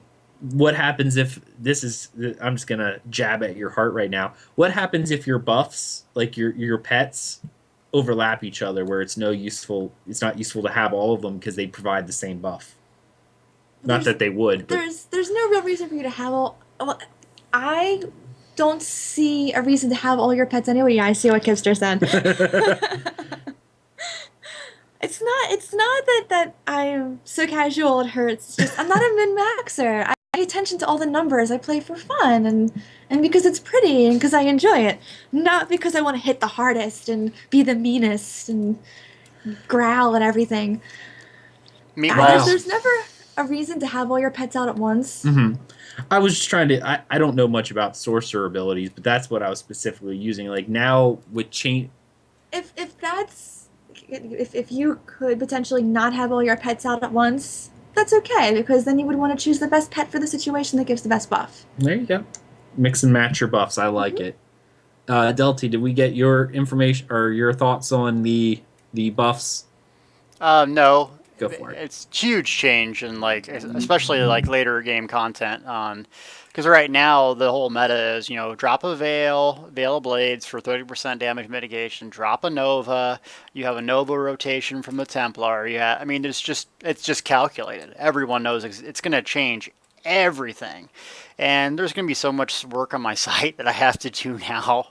This is just crazy. So the Sork specifically, I'm excited that they're buffing. You should just delete your site, Deltia, and start over, because it's pretty much nothing's valid anymore in Update 6. No. So I expect a necromancer build for the Sork, and that's what I wanted the Sork to always be, like a necromancer that summons cool pets and really feels like, I don't know, some Daedroth summoning meatball, and finally it might come to fruition where it's viable, it looks cool, it's fun. Now, if that happens, I'm going to try to get the first build out like a necromancer build. I have to think of some cool Sorkumancer or something, some funny name. But yeah, so Sorks right now are hurting. They are. They need a buff, so hopefully that will fix it. Well, I know they said in the on ESO Live that Sork pet build is so OP now. Even they're like, yeah, no, we can't release it as it is. We did have a question in chat that I want to clarify. Mr. Bigglesworth, ESO, what do you mean by refreshes the duration? Does that mean I can use two different abilities that buff armor and it will add their durations together? No, not exactly, because they're talking about the major and minor buffs, which are not in the game yet. So when you do your spiked armor, you'll get a buff called major mitigation, whatever they name it, which actually ups all of your mitigation stats. If you use another ability that uses the same major buff, which should be in the flavor text, it will wipe out the first and use the second. That's what I mean by, and it refreshes the duration of the major mitigations to say that lasts for 6 seconds or whatever. Or you cast a buff that lasts 10 seconds. About 4 seconds into it, you hit another ability that lasts 15 seconds. Instead of letting it run out, your buff then lasts 15 seconds. But I doubt they would have two armor abilities that do the exact same thing, have the exact same major or minor buff. You know what I mean? Like, I doubt there's going to be two armor buffs that do there might be two armor buffs that give different things, like one gives armor and one gives a mitigation buff, and one that gives armor and one that gives like a damage shield buff or something like that. Then they would work together. But if any two abilities have the same type of major buff, they will wipe each other out. That's what we're talking about by refreshing durations. Okay, well, now let's go ahead and let's talk about the champion system. Yeah, this is going to be awesome. And go ahead, Thais, go ahead. Okay, I can mention You okay, can mention the one thing I marked. Oh, look, I can't even get it out. I'm so excited. There is a treasure hunter perk that will allow for better items to be received from treasure chests. So that means every time that I like push people out of the way and I'm climbing over, bodies to get the treasure chests, it's totally worth it. You do realize you've been memed already, right? Like, I've gotten sent multiple things about you and treasure chests.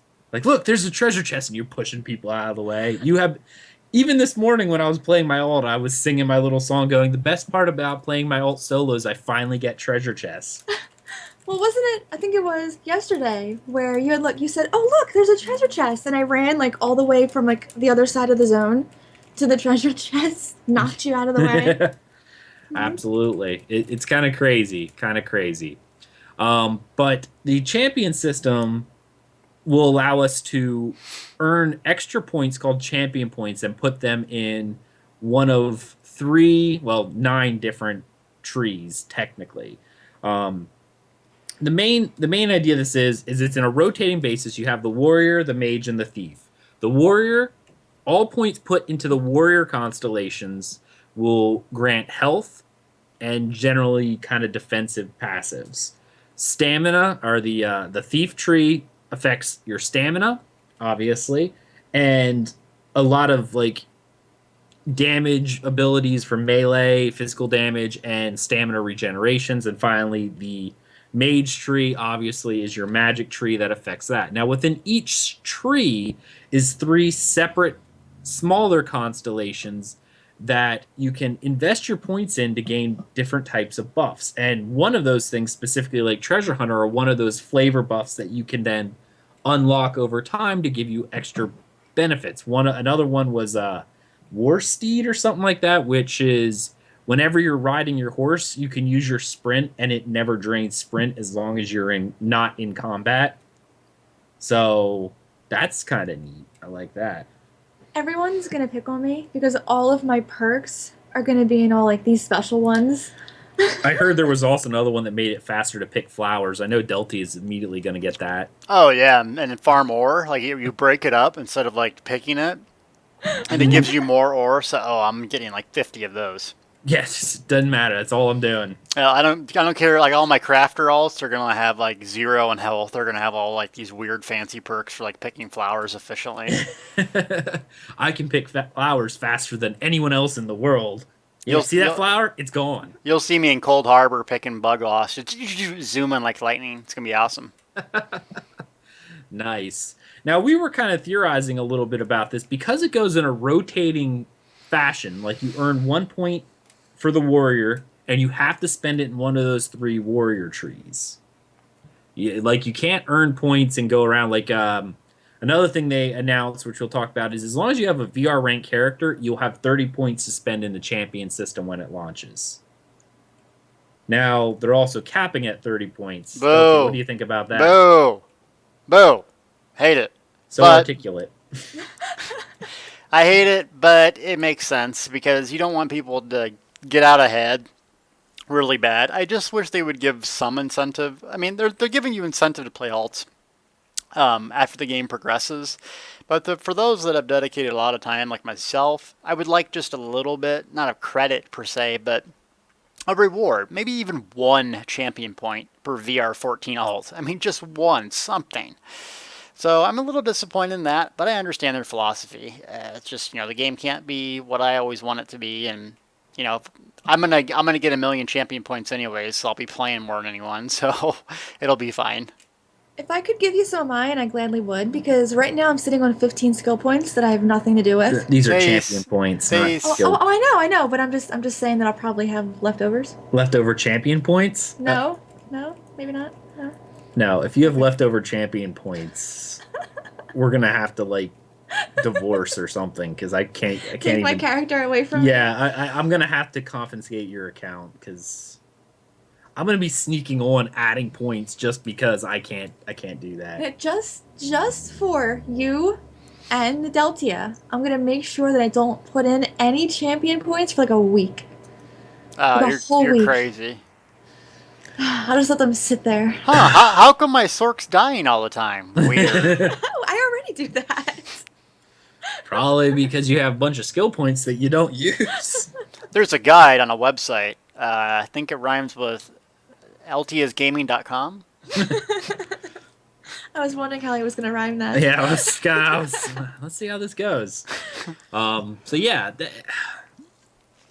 points. So that's what we're at. Other than Deltia being upset about only getting 30. Give me 400. Sorry. You'll essentially be able to do 10 points in each tree, or in each of the 3 major constellations. Now, we were kind of theorizing about this because obviously for a min-maxer, you wouldn't, if they gave you completely free reign, you wouldn't put any into magic if you were a stamina user or, whatever. But they're kind of forcing you to put 1 point every time it goes around. You earn a point in a different tree to put them in these trees. But within the 3 or within the major tree or 3 minor trees, I know we were talking a little bit. I think we kind of theorized that the different trees would allow you to put points based on what your play style is. So even though you're putting points into a health tree, there's probably going to be a tree within there, one of the minor trees that, yes, it is defensive in a way, but it's not pure, reduces the amount of damage you take when blocking with a shield. Things like that. I know one of the stamina pictures we saw earlier showed a picture of, what was it, something bash that does the bashing skill, which, I guess everyone can use that, but it's more effective with a sword and board because there's even passives for it. Not many people would want that otherwise, I can't see. What do you think, Deltia? Well, I think this is amazing for the game because you can change these champion points based on your character.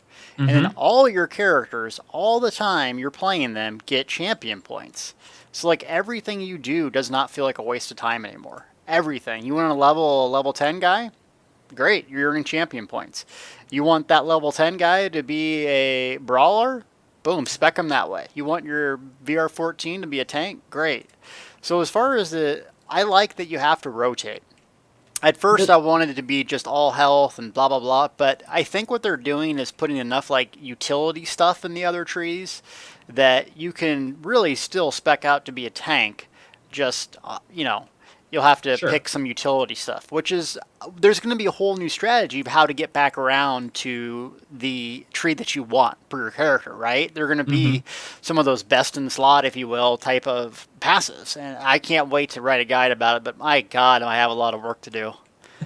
I have a Well, lot of work to do. I was under the impression, and maybe I'm wrong, maybe they changed it and I just missed it. I didn't think you were actually earning champion points until you were level 50. Now, you could use your champion points on low levels, but they didn't actually earn champion points until they were quote-unquote 50 or VR ranked. Really? Yes. I don't like now, that. now you can use, like, if you've earned 30 on your account, you can use them on your low level, but while leveling a low level, I don't believe they earn champion points until they're quote-unquote veteran ranked.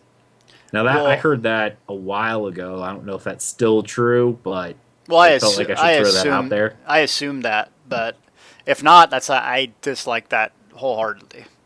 Really? Yeah, I mean, you should if you're progressing your account, what does it matter if you're not in the VR ranks? It's going away anyways. I mean, people play at level 10s and they reroll alts all the time. Giving them incentive to like delete characters and try new things. I don't like that. But I don't know for sure, so Yeah, I'm not sure, but I know even Kipster says he thought that's what they were doing as well. See, the thing is, though, 1 to 50, if you really want to grind it, I think I saw someone say it takes like 22 hours of grinding to get to VR1 from level 1. So it doesn't take terribly long to get to the veteran ranks. I mean, my goodness, I think I have alts that are about 30, and I think I've spent a total of 10 hours on them each or something like that, and I've kind of been messing around, gathering materials, stuff like that, not actually purely focused on leveling. So it doesn't take terribly long to level if you don't stop and listening to quest text and things like that. If you just zoom through, it doesn't take that long.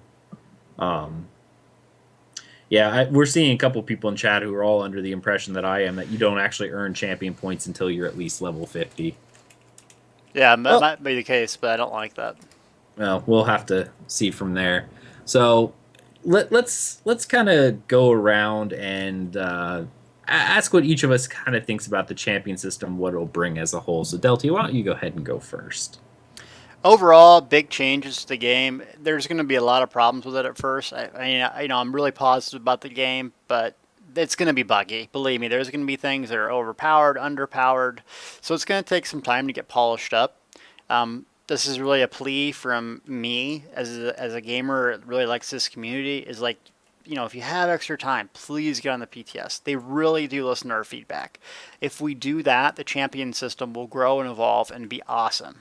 So at first, I just caution people, it's gonna be a rough go. I mean, they're completely changing the game around what we wanted. I love that you have an overall character progression for playing alts. So if I play my Nightblade one day, it helps my Dragon Knight. If I play my Sork one day, it helps. So I love that idea, that the progression is account based. That's really cool to me. And as far as the skills and stuff go, I think it's going to be even more so customizable, your character, than it has been in the past, which is mind-boggling considering this game to me is like the most customizable game in gear and attributes, I mean, skills, everything. And it's not, I mean, it's just getting deeper and deeper. It's so much more fun. I think that only for Deltia's account, it should not be account wide. He plays enough on all of his characters as it is that he'll still beat everyone in champion points. So Zos, you can go ahead and remove the account wide, just make it champion points per character for him. He'll still have more than everybody. I've loved this type of alternate. I've loved alternate advancement systems since I saw the one in Rift. Yeah, the East knows what I'm talking about. That was a great system. And this one's a lot like it. Like it is. Like it's a lot like the one in Rift. And it was just a fun way to advance your character past the level cap to give them little bits of bonuses to make them stronger as you go.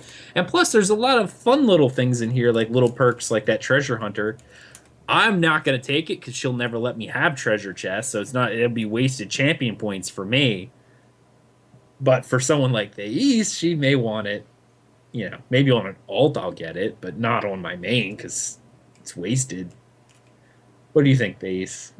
I feel the same way you do. When it came to Rift's alternate leveling system, alternate advancement system, I adored it. And this one just has so many things about it that resonate with that other system. And to be able to explore all these different constellations and to have so many options to really make your character unique and to have all these different kinds of choices, because I know I'll be taking a lot of the perks that most people wouldn't because they're fun, and that's why I like this game, because it can be fun. I don't have to be in min-max. You should still be able to do everything. That's what I have you for, so I don't die. So I have the ability Unless to I'm just, healing. Yes, and then everyone's dead. By the way, the in next the entire staff, zone. the next thing I'm leveling up is my resto staff. Deltia, I need you to play with Ag.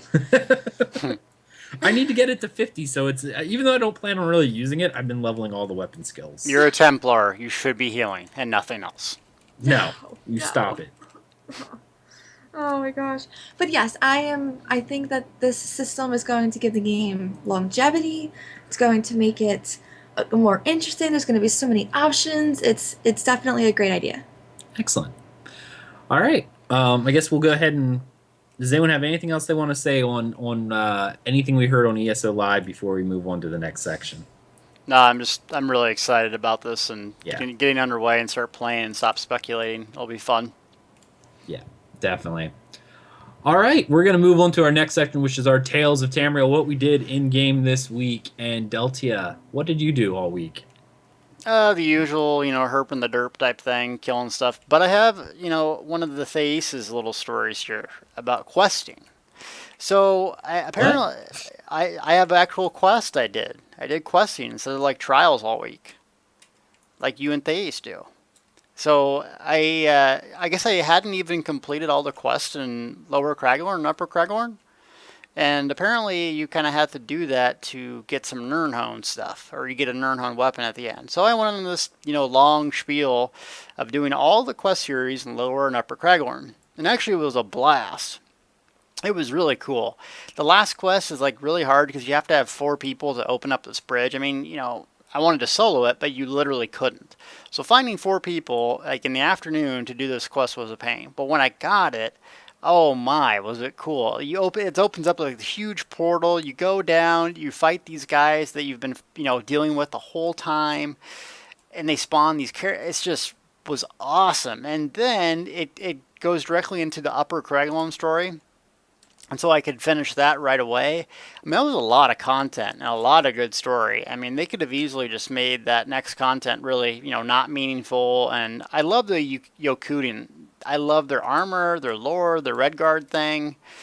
So I really like the Thief. And it makes the trials, I don't know, weird, but it makes it feel more fun. Knowing now the Serpent and the Thief and, the Warrior, you kind of know those characters now. And so it just adds a more in-depth version of the game for me. I really like it. So that's what I did. Did some more vet DSA, beat a couple more times, trying to write out that guide, and getting Serpent down pretty fast now. It took us about an hour and a half, and that was fun. So really mainly sort of the main sort of things, trying to get my crafter switched over to be like an alt, which I'm playing right now, so I can free up some skill points on my Dragon Knight, assuming that the champion system will have more skill lines or I'll have to test more abilities. So that's really what I've been doing. Excellent. I was going to say, our tales today actually kind of coincide with what you were just talking about, because we started in on Alik'r Desert, right? Yes. Who By the way, I have discovered that I don't really like the Redguards, but I like the Ashaba. I love the Redguards. Yeah, they're cool. They're honorable. They're awesome. Come on. They won't even attack zombies. If zombies are eating my face, I am going to be punching them in the throat. This comes into the very first quest you get when you enter Alik'r. There are necromancers, which is pretty much the worst thing you can do in Alik'r, because according to Redguard religion and the will of Tawaka, I like saying Tawaka. Tuwaka. The dead are sacred and honorable, and they're your ancestors, so they wouldn't attack these the zombies that are being raised by the necromancer, because to them that's their honored dead, and to attack an ancestor like that is sacrilege, and it brings a curse upon them. It took forever for Thais to wrap her head around this one. I still don't have my head wrapped around it. If a zombie was attacking my child, no matter if it was a long-lost, super dead king, I would be punching him in the eyeball. Like, that's just how it would be. Wow. Like I'm not going to stand there and go, oh, no, it's totally cool. You can attack my kid. It's cool. I didn't like him anyway. An old dead He's king, the Deltia. Whatever. He's the Deltia of my children. Go ahead and eat him. Hey, what does that mean? He's the oldest one. No one ever likes them anyway. That's fine. What? No, it's the middle ones. Oh, yeah, the middle ones are kind of... What about the only child like me? See, they're already sad and broken on the inside. Oh. So we can try and keep them alive. Thanks, sweetheart. You're welcome. Deltia. Wow. That offended no one. No. No one. That offended no one at all. But yeah, so we actually had to go and fight our way. So we apparently, okay, so it's not good for them to do it, but as long as we do it, because we're outsiders, I really kind of wonder if, I'm playing a Nord, and right now you're a Breton, I wonder if the text would have been different if we were Redguard. You know what I mean? What do you like? What the quest text? Yeah, because the quest text is different based on what race you are. That is true. For certain quests. So do you think if we were caught killing the zombies and we were a Redguard, the quest text would have been your... I'm just curious if they would have changed it if we were playing a Redguard character. So anyone who goes and plays the Alik'r Desert as a Redguard, let me know if it says anything different, like if they say you're going to be cursed. Because to us, it was, you're not cursed if you do this because you're an outsider. I'm curious if they would say if another Redguard is an outsider, or if they're like, you know. But yeah, we actually went through, we cleared out all the zombies from Sentinel. It's kind of neat. And I guess they stole something called the Anze Wards, which allowed them to consecrate their dead from Tuwaka. I just love the Redguard god names. Tuwaka. I guess he's equivalent to the Divine's RK. A little different, perhaps. Tuwaka. No? I'm not entirely sure. I don't know much about Redguard lore. I know he's the one who's supposed to... I think he is supposed to be RK, because he's the one who's supposed to ferry the souls of Redguards to the far shores when they die. So I think he is the Yakuden equivalent to RK. But anyway, Tuwaka. I just like saying Tuwaka. I'm going to try to fit it in as much as possible. Yeah, so we actually have to go, and there's a big conflict going on between the Crowns and the Forebearers, two different groups within Alik'r society. And we have discovered that Ag is a crown and I am a forebear. Why am I a crown and you're a forebearer? Well, because you're all for them being honorable and like the religious aspect of them like not murdering the zombies, and I'm the one who's like I'm okay with change and zombies are bad and so yeah, that's yes. I see. Party Freaking Pyro said the best thing. He's like, I won't be surprised if in a few weeks in the Tales section, we find out that Thais has started an RP guild for the promotion of the Argonian master race and the slaughter of all other lowly races. Probably. As of now, I mean, as we've been going through the story, she went from loving everyone except for Altmer and Argonians and Khjaiit. She hated those three but loved everyone else, and now the only one she really loves is Argonians, and every time we get to a new zone, like, these people are terrible. Well, he asked if I wanted to wish genocide on them too, and I said no, I only wish it on the elves and the drug-peddling cats and some of the orcs. Orcs are cool. A few other people. I like the orcs. Yeah. And most of them I enjoy.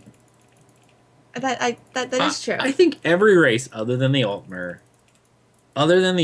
have something special about them that I think is kind of cool.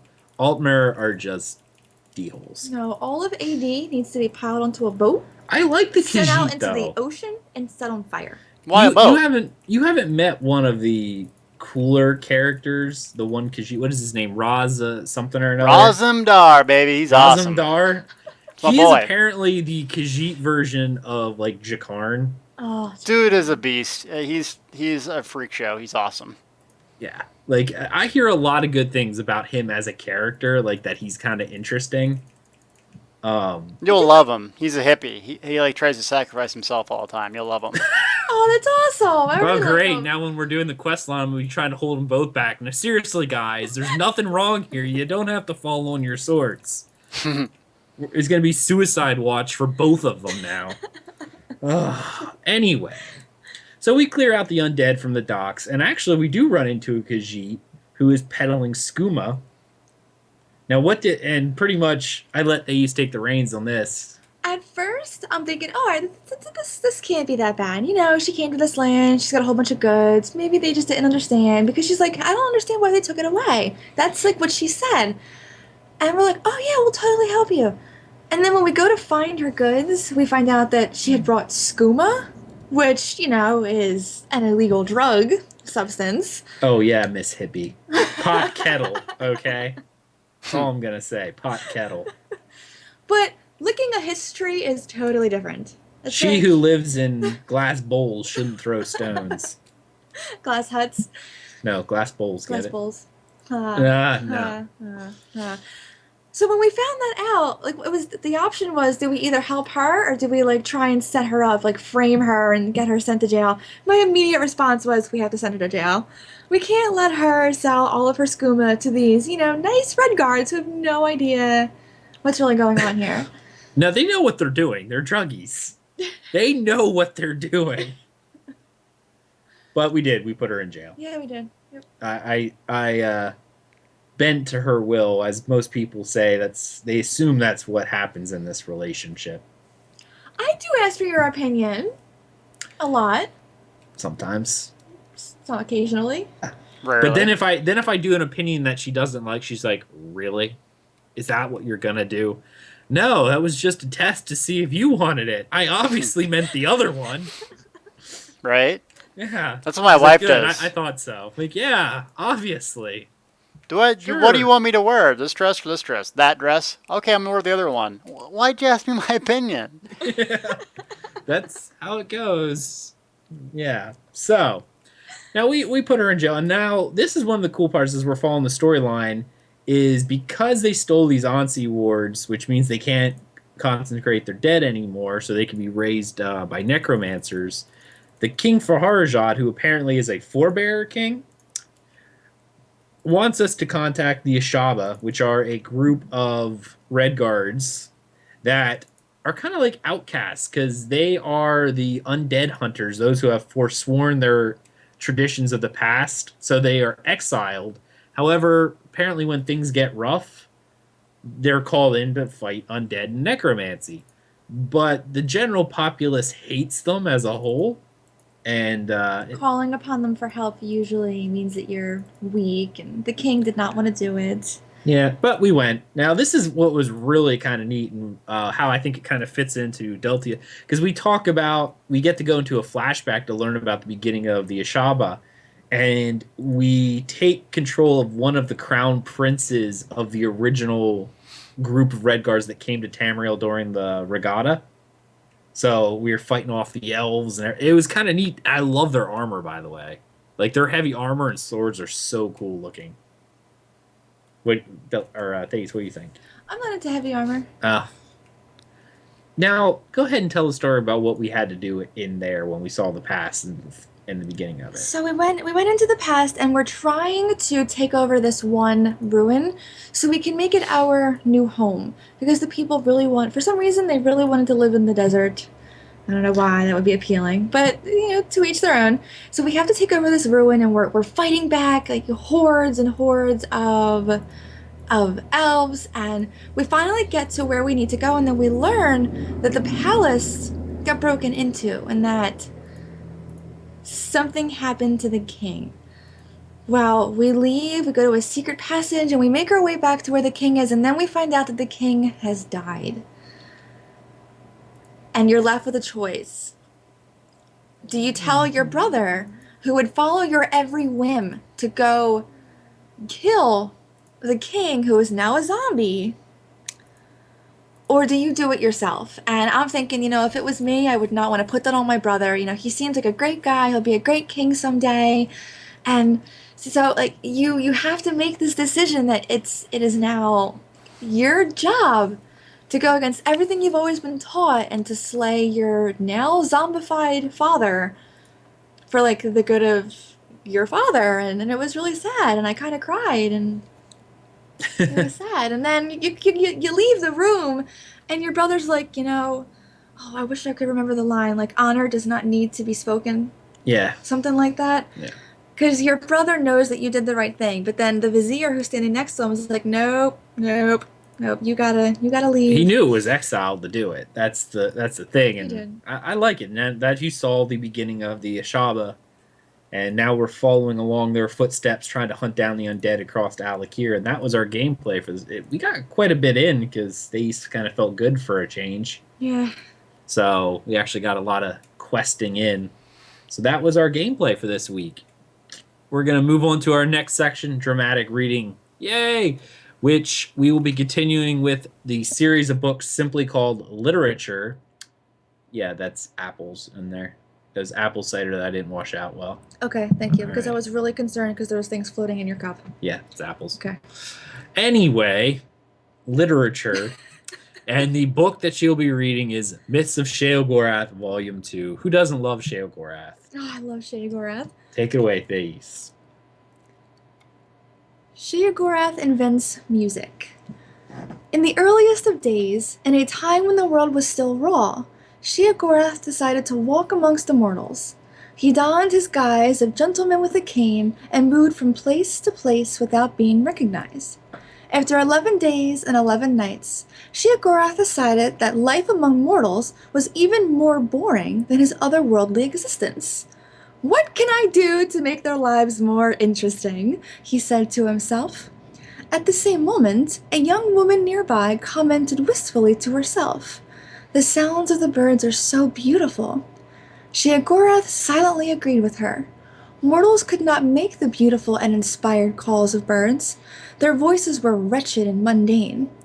He could not change the nature of mortals, for that was the purview of the other Daedric princes. However, he could give them tools to make beautiful sounds. Sheogorath took hold of the petulant woman and ripped her asunder. From her tendons he made lutes. From her skull and arm bones he made a drum. From her bones he made flutes. He presented these gifts to the mortals, and thus music was born. The Contest of Wills. A mighty wizard named Ravat once walked the winds of time to find Lord Sheogorath. His intent was to win a favor from his most capricious of the Daedric princes. Upon finding Sheogorath, Ravat spoke humbly to him. "Lord Sheogorath, I beg a favor of you. I would gladly drive 1,000 men mad in your name, if you would but grant me the greater magical powers." Fortunately for Ravat, Sheogorath was in a playful mood. He proposed a game. "I will grant your wish, if you are still sane in 3 days. During that time, I will do my utmost to drive you mad. It shall be great fun." Ravat was not so certain that he liked this new deal. He had been really looking forward to driving 1,000 men mad. "Lord Sheogorath, I regret having disturbed you with my shallow, selfish request. I withdraw my unfortunate plea and will humbly leave this place." Sheogorath just laughed. "Too late, mighty Ravat. The game is afoot, and you must play." Ravat fled, only to find that all exits from the Daedric realm were now sealed. He wandered aimlessly, constantly looking over his shoulder, jumping at every noise. Each moment brought new terror as he waited for Sheogorath to begin. After 3 days, Ravat was convinced that every plant and animal was a tool of Sheogorath. He hadn't eaten or drunk for fear that Sheogorath had poisoned the food or drink.